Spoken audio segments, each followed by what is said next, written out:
Good evening. My name is Liz, and it's my pleasure to welcome you to the American Adventure. At this time, please silence all electronic devices, and please refrain from videotaping and flash photography. Thank you. And now, we proudly present the American Adventure. America did not exist. 4 centuries of work, bloodshed, loneliness, and fear created this land. We built America, and the process made us Americans. A new breed, rooted in all races, stained and tinted with all colors, a singing ethnic anarchy. Then, in a little time, we became more alike than we were different. A new society. Not great, but fitted by our very thoughts for greatness. Excuse me, Mr. Twain. What's that? Perhaps you recognize those inspiring words from one of America's great writers. No, Dr. Franklin, I don't recall writing anything like that. Oh my, of course not. They're from the pen of John Steinbeck, back in the 20th century.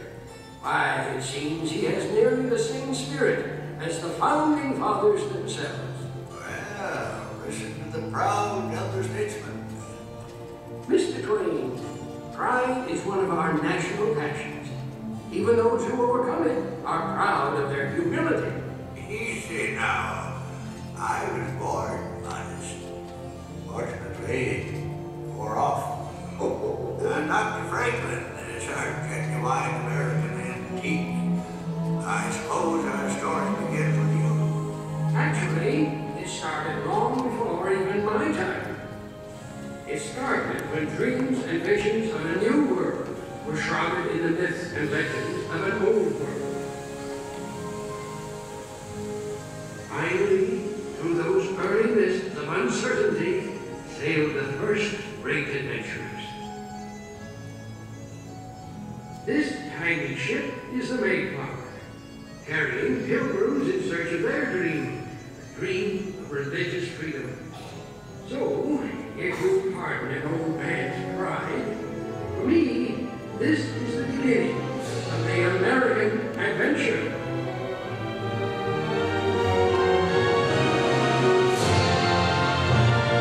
There's a land across this ocean I'm waiting to see, a land for these people who dream to be free. So stand by the mainsail, the fierce storms will race, aloft with King Mates, our King Neptune will face. You think that these land lovers never would last, this cargo of pilgrims well fleet for the mast. It's land home, we hardies, at last we've arrived, and praise be to God, nearly all have survived. But a look o'er this wilderness brings me to dread that the first little winter may leave all more dead. They call themselves pilgrims, these poor wretched souls, with a dream to be free in the new world they're born. Yes, far from welcoming the early settlers, this land severely challenged them. It was a struggle for survival that gained but a tiny toehold in a vast, untamed wilderness. In the decades that followed, a new challenge began to emerge. We were growing more and more apart from the mother country. Passion began to govern, and she never governs wisely. The British think it's fools we be. If they tax our trade, then our land be next, and soon all else we possess. Now, you must defense against the French and the Indians. Should you not help pay for it? Parliament's colonial policy is both arbitrary and unjust. That's nonsense. The same tea that cost you 3 shillings a pound costs us 6. First, we spoke out with our voices. Then, we spoke out with action, with a growing defiance that led to the Boston Tea Party. Hey, hey, hey, hey. My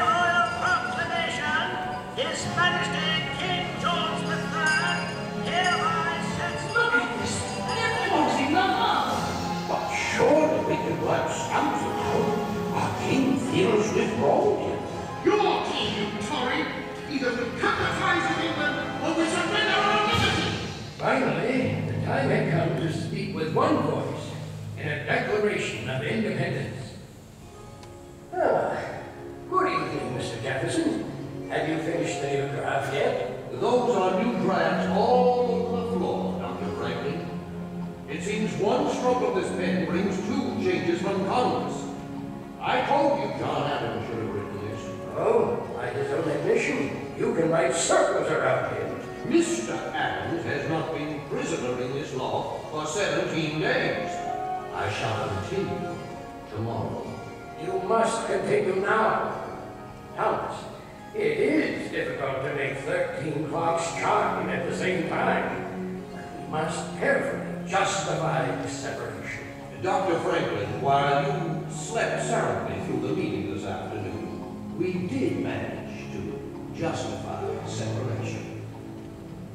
We hold these truths to be self-evident, that all men are created equal, that they are endowed by their Creator with certain inalienable rights, that among these are life, liberty, and the pursuit of happiness. And to secure these rights, We never must reveal that every man take his must get up and fight for freedom here. To win the fights of the red or ranks that can be volunteers. Oh, 'tis a great delight to march and fight. What is getting tough, I fear.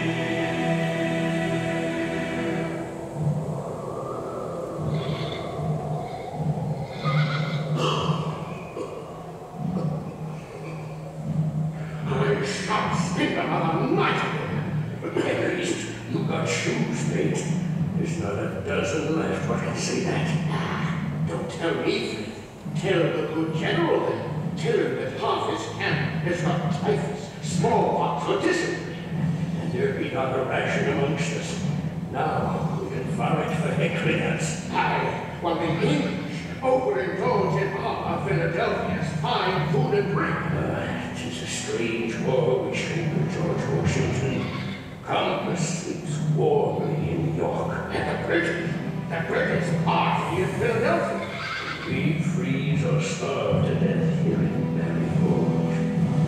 Days of battle, forge my voice, forever we must hail. We fight the cold with vitality as the lobster backs regale.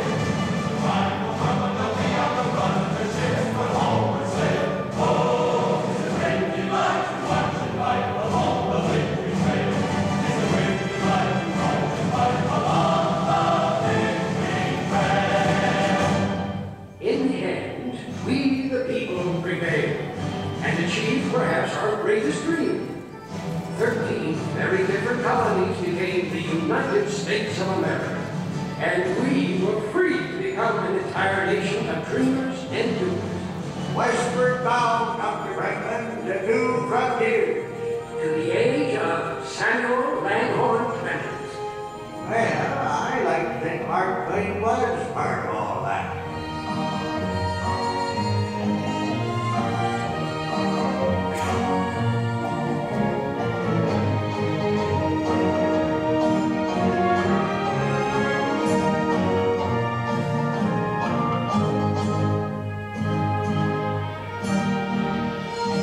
Yes, sir, Dr. Franklin. You founding fathers gave us a pretty good start, don't you know? We still had some things to learn the hard way. Seems a whole bunch of folks found out we the people didn't yet mean all the people. Folks like Frederick Douglass. Even amidst the cricket song here among Mark Twain's beloved Mississippi, I hear the noise of change and the crack of the whip. Yet there is hope. Hope born from the words of Harriet Beecher Stowe. Uncle Tom's Cabin has given our nation a key, which can unlock the slave prison to millions. Anti-slavery is no longer a thing to be prevented. It is grown too abundant to be snuffed out like a lantern. Troublemakers like Douglas got us into this mess? We only wanted freedom, not war. Well, listen to my abolitionist brother. What? Pa, he's gonna make a real good Philly Yankee. We got a good call, Johnny Drill. Quiet, both of you. You're gonna ruin Ma's birthday. No. Ain't nothing been ruined today. We're all together. That's what counts. Now, you go ahead, Mr. Brady. All right, everybody. Hold real still.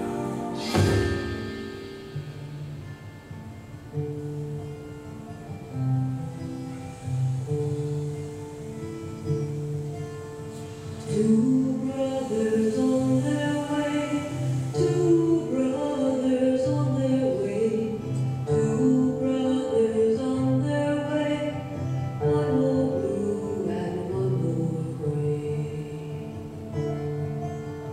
One more blue and one more gray, as they marched along their way. The fife and drum began to play, all on a beautiful morning.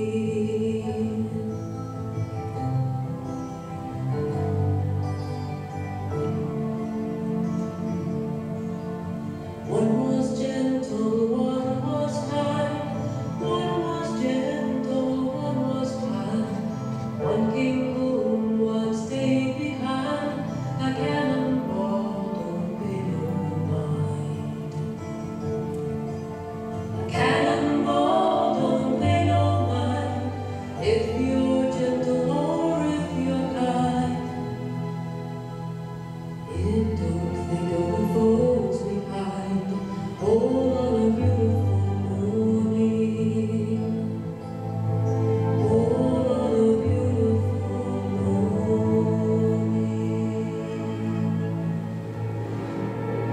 At last, the terrible Civil War ended. The time had come to rebuild our shattered nation. And a new wave of immigrants would help us do it. From around the world they came, these new Americans. 1,000 noble courage from Herman all pouring into one. Seems there was a new dawn coming for the American adventure. Enough! Enough of your words.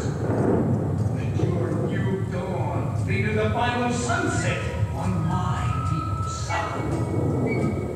When I think of our condition, my heart is heavy. I see men of my own race treated as outlaws or shot down like animals. I hope that all of us may be brothers, with one country around us and one government for all. From where the sun now stands, I will fight no more, forever. The wisdom of the great Chief Joseph reminded us once again of our long, painful journey through the frontiers of human liberty.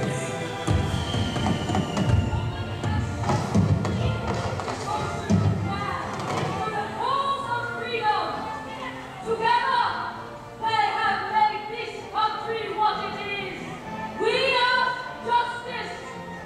We ask equality be guaranteed to us and our daughters forever. Well, here we are, back in the heat of Franklin's Philadelphia again. We're 100 years old today. We came a long way in that first century. Like Susan B. Anthony, we're still speaking out. And why shouldn't we, Mr. Twain? As Tom Edison says, discontent is the first necessity of progress. Edison, afraid I don't place with him. Edison's that young phonograph inventor. Why, this great hall is filled with new inventions.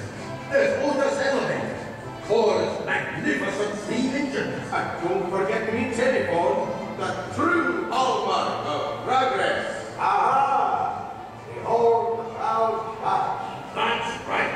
Carnegie Steel built this place. Aye, and it'll soon build a new concert hall for New York. Oh, Carnegie Hall. clever lies. Donating libraries can be that's grand idea. It's an age for grand ideas, an era for innovation. A dawn for new awareness. A time to challenge the frontiers of a new century.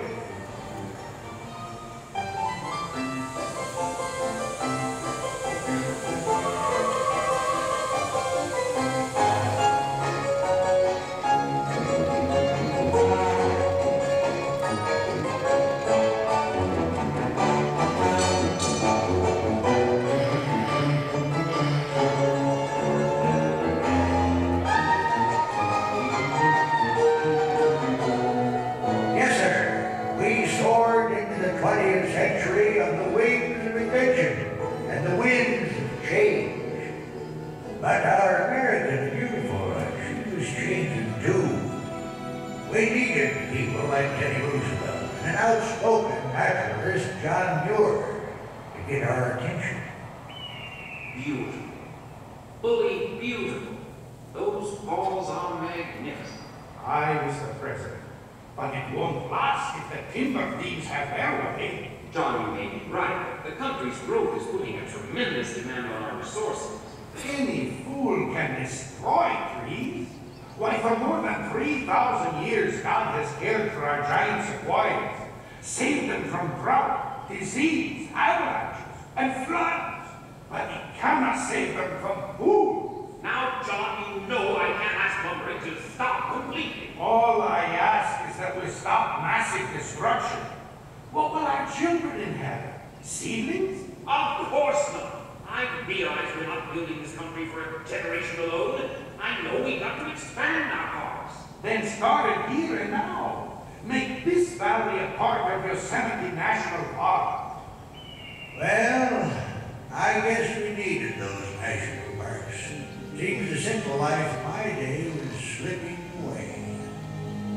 But ready or not, we were soon thrust into the hectic role of a world leader and into the war to end all wars.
Sunday drivers would come out and hunt for gas. Ain't many folks will pay no 18 cents a gallon.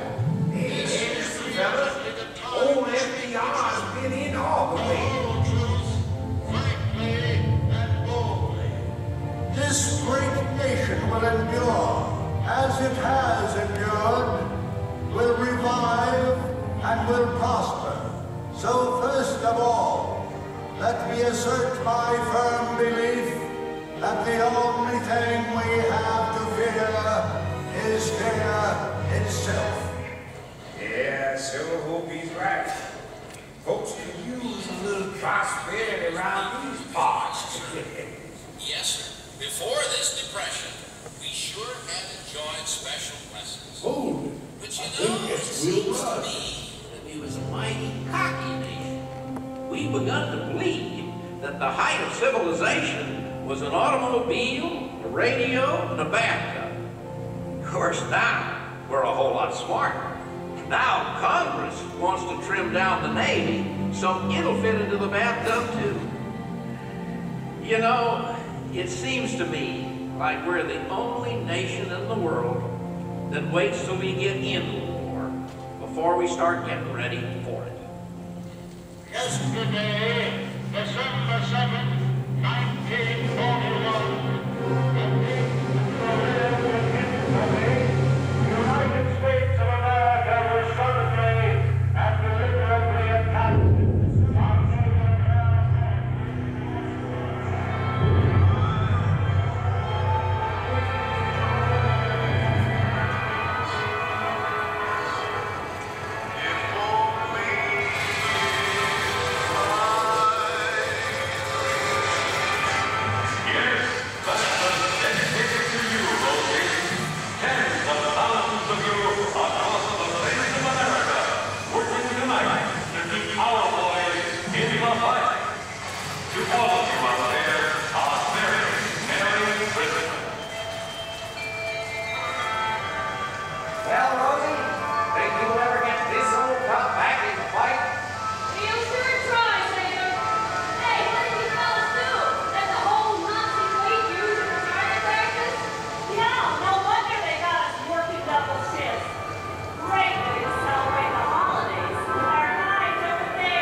We weren't dreamers, we were visionaries. That is why our Constitution withstands the rigors of time. Easy now, Dr. Franklin. This nation's still just a youngster, don't you know? Why, some countries have been around for 50 centuries. We're barely into a third.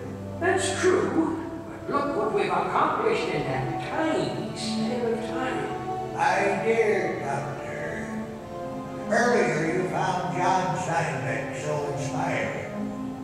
And he also sounded this warning.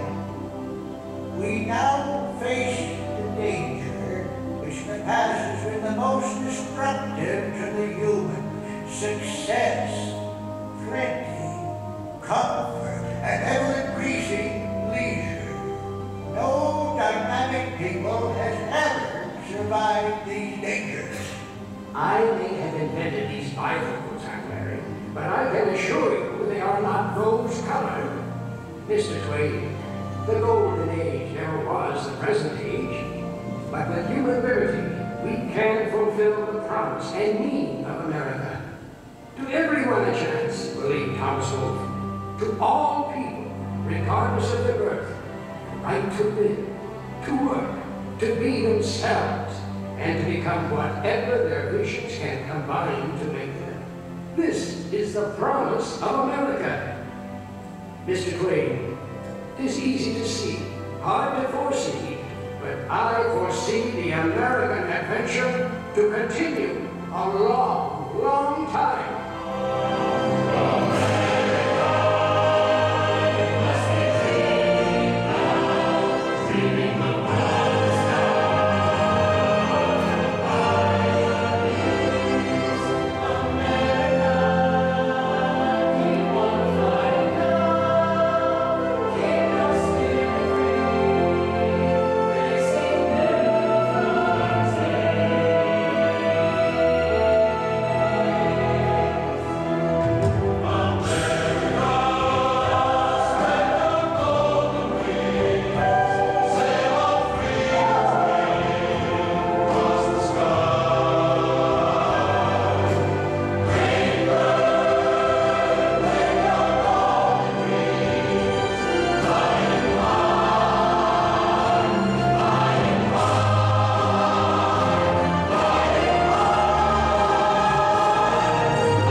Please gather your personal belongings and exit to your left at the doors at the back of the theater. Thank you, and we hope you enjoy the rest of your night here at Epcot. Are you with website?